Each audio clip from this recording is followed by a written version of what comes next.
இந்த கம்யூனிஸ்ட் கட்சி, விடுதலை சிறுத்தை கட்சி, காங்கிரஸ் கட்சி வெக்கமா இல்ல பார். முத்தரசன் அவர்களே, இந்த போட்டோ நல்லா பாரு. நீங்க எல்லாம் போய் காட்டுங்கப்பா. நீங்க இந்த ஊருக்காரெல்லாம் போய் காட்டணும். கம்யூனிஸ்ட் கட்சி யாரோட கூட்டணி வச்சிருக்காங்க? திமுக கூட்டணி வச்சிருக்காங்க. திமுக யாரோட கூட்டணி வச்சிருந்தது? பாரதிய ஜனதா, வாஜ்பாய். இந்த பக்கம் கருணாநிதி, இந்த பக்கம் முரசொலிமாறன். 2 பேரும் நாடாளுமன்ற தேர்தல் இருக்கும்போது கூட்டணி வச்சீங்கல்ல, சட்டமன்றத்தில் கூட்டணி வச்சீங்கல்ல. அப்ப நாங்க கூட்டணி வச்சா நீ எதுக்கு பயப்படுற? சட்டமன்றத்தில் நானும் தம்பி எல்லாம் வந்திருந்தோம். திடீர்னு சாலையில் எந்திரிச்சு பேசுறாரு. என்னை பார்த்து, என்னங்க நீங்க போய் பாரதிய ஜனதா கூட்டணி வச்சிட்டீங்க, நீங்க ஒட்டு உள்ள வரும் சொன்னீங்க. 2030 வரைக்கும் பாரதிய ஜனதா கூட்டணி வைக்கலன்னு சொன்னீங்க, திடீர்னு வச்சுட்டீங்க.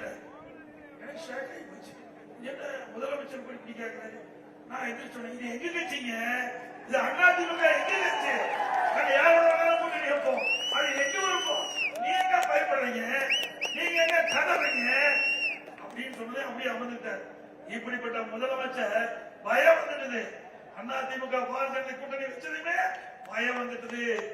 இன்னொன்னு சொல்றார், அதிமுக பாரதிய ஜனதா கூட்டணியில ஆட்சியில பங்கு கொடுப்பாங்க. ஸ்டாலின் அவர்களே, நாங்க ஒன்னும் ஏமாறி அல்ல.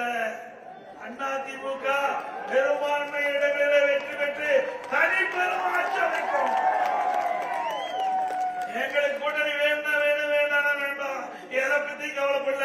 உன்னை போல வாரிசுக்கு ஆட்சி வருவதற்காக துடிக்கல.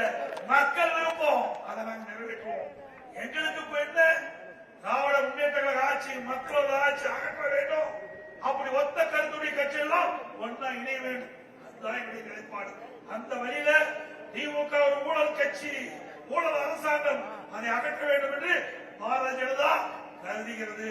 அப்படி திமுக ஆட்சி அகற்ற வேண்டும் என்ற நிலையிலே பாரதிய ஜனதா கட்சி எங்களோடு இணைந்து ஸ்டாலின் அவர்களே. ஆக இன்னும் சில கட்சிகள் வர இருக்குது. கரெக்டான நேரத்தில் வரும். உங்களுக்கு சரியான நேரத்தில் மறுநடி கொடுப்போம். கவலைப்படாதீங்க. நீங்க கனவு காண்றதுதான் மகள் கனவாக இருக்கு. ஸ்டாலின் அவர்களே, 200 சீட்ல ஜெயிக்கிறீங்க. கனவுல ஜெயிக்கலாம். நிஜத்துல அதிமுக கூட்டணி தான் 230 ஜெயிக்கும். உண்மைதானே? என்ன செஞ்சிருக்கிறாங்க மக்களுக்கு போய் கேட்கறதுக்கு? இன்னைக்கு விலைவாசி உயர்ந்து போச்சு. முன்னை கூட்டணி அளவுக்கு விலைவாசி உயர்வு. கட்டுமான பொருட்கள் இனிமே கனவுல தான் வீடு கட்டிக்கணும். இனிமே கனவுல வீடு கட்டி மகிழலாம். அதையெல்லாம் இங்க இருக்கிற கம்யூனிஸ்ட் கட்சி கேட்க மாட்டாங்க. விலைவாசி உயர்வுக்கு போராட்டம் கிடையாது. அப்படி போராட்டம் பண்ணா மத்திய அரசாங்கத்தை வச்சு போராட்டம், மத்திய அரசாங்கத்தை வச்சு போராட்டம் பண்ணலாம. இங்க தமிழ்நாட்டில் ஒரு அரசாங்கம் கண்ணுக்கு தெரியல. இங்க நாட்டை ஆளுறது யாரு? கம்யூனிஸ்ட். அருமை நண்பர்கள், தோழர்கள் எண்ணி பார்க்கணும். இங்க யார் ஆளுறா? திமுக தானே ஆட்சி. இது இருக்கிற மக்களுடைய பிரச்சனை இங்க இருக்கிற அரசாங்கத்தை பார்க்கணும்.